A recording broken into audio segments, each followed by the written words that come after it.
took me well over 30 minutes to be able to seriously, and look up, to be able to go through, your profile, like the things you've done and all that.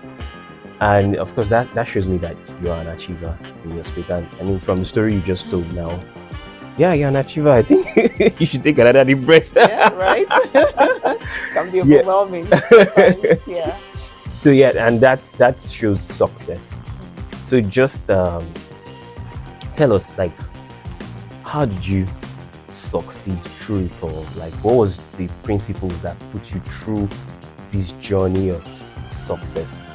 And if possible, highlight for us some of the challenges you encountered, because I know this is one thing our viewers really appreciate. Like, some of the were there times you were tired, you almost gave up, but like, what kept you going? What brought you to this point in your career? Wow. That's the NLP that we're talking about. This is me putting NLP into practice now to tell you what my success models are. That's what it's called. Oh, okay. Success models. Yeah, NLP, you utilize what we call modeling. Okay. So what are my success models? And like you also said, what are the failures also? What are the struggles and challenges? So these are the failure models. What are the things I didn't do right so that I don't repeat them again? Okay. Anytime I remember this experience, I always talk about it, and I said it's good to have earlier in one's career have mentors. Yes. So for me, it was something I didn't embrace early in my career. Yes. There was a time I got the offer to be mentored by a senior person in my organization, but because I didn't really understand what that meant and the way it was communicated, so I overlooked it. And I think that affected my career in some way. Yeah, not positively. I won't say negatively, but it kind of affected my career. But anyway, as time went by, I think sometime in 2014, between 2014 2016, that was transformational period of my life. So I had a personal experience in 2014, 2015 that kind of disrupted my life. And that was when I experienced depression, suicidal thoughts, and it started to affect my career. The good results that I used to have, the excellent, I'm going to use the word good, the excellent results I used to have was my figures were suffering and all of that. Of course, I was in a figure-related, sales-related role rather. So I was battling, struggling in my personal life, and until my divisional head then called me. She was like, this is not the Nkem that joined us in late 2013. Something is wrong. So I think it's also a good thing that as leaders, we have to look out for people that work with us when we notice that change, right? Especially someone that used to be very high performer and all of a sudden started, there's a dip, a person's performance started dwindling. It's good to ask questions beyond, shouting, why are you not performing and all of that. So I recommend what she did, and I was able to open up to her what I was going through. And I think she is also, beyond mentorship, she's also a coach. So that was how she exposed me to the concept of coaching. And it was more or less like a holistic transformation for me. And I realized the point where I was in life. And that was where the whole changes started. I think one thing I did for myself was also going to train as a coach. I thought I was doing that to help others, so that I can start coaching people. But it helped me instead. That's right? Business coach or life coaching. Life coach, okay. Life coaching. So that was when I got trained as a life coach. But that experience transformed my own life. Because I finished my life coaching, I started the NLP training at the same time. So it was a transformational journey for me, and it kind of exposed me to who I am, my identity, my purpose in life. And that was also when I got clarity that, yes, I have a job, I'm in a sales role, but that's not what I want to do in the long run.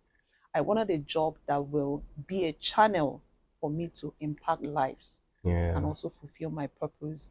And there is really no job than a human resources role, because that's where you have direct interaction with people, right? And so I trained as a life coach. While I was in the business development role, I started writing my book. Yeah, I started sharing my transformational journey in my book. I set up my that. In fact, that was when I bettered the work-life organization. I started my company. I was providing, funnily, when I was in sales role, any HR related role, any issues, they will come to me. So yeah, I was volunteering. I just knew that this is what I should be doing. In fact, while I was in sales role, I remember the head of HR called me one time to come and train a department in the bank. Yes, and they paid me for it. And I was like, this is what I should be doing. These are the things that give me joy. Why can't I? So when I wrote my book, published my book, that was a light bulb moment for me. I said, Nkem, you need to step out. Whether it's running your own business, whether it's promoting your book, whether it's just doing that thing that you want to do in the long run and doing it on your own. And that was how I resigned. Yeah, I resigned without having any job. I resigned from First City Monument Bank and started independent consulting. And I could tell you that experience, so that experience was what brought me back later into the HR space, because I moved to Premium Trust Bank as head employee services and wellness. And when I had the conversation with my line manager, then the chief people officer, she was like, Nkem, I love what you're doing in the wellness space, and I want you to join us to be in charge of wellness, in charge of employee services and wellness. So me stepping out wasn't a mistake at all. So let me not deviate. I've shared the story, but what are the models, the success models? So for me, the first thing was clarity, having clarity. Of purpose, of what it is I wanted out of life, and then seeking mentorship. So when the opportunity came the second time, I grabbed it with both hands. Yeah, so that is it for mentorship. And then the next thing for me was action taking. Yes, because what exactly is action? You can have those lofty, audacious goals, but if you don't take action, really, your dreams can't turn into reality, right? But if you want your dream to become your reality, you need to take action. Exactly. So I recall when I wrote my book, of course, I was still working as a business development manager. And most times when we go on calls, I'll be in the car. And I wrote my book 90% on my phone. On your phone? Yes. Wow. Yes.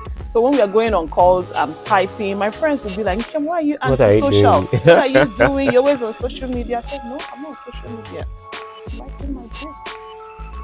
And part of the accountability I had then with my mentor was that every day I must write something, even if it's a page.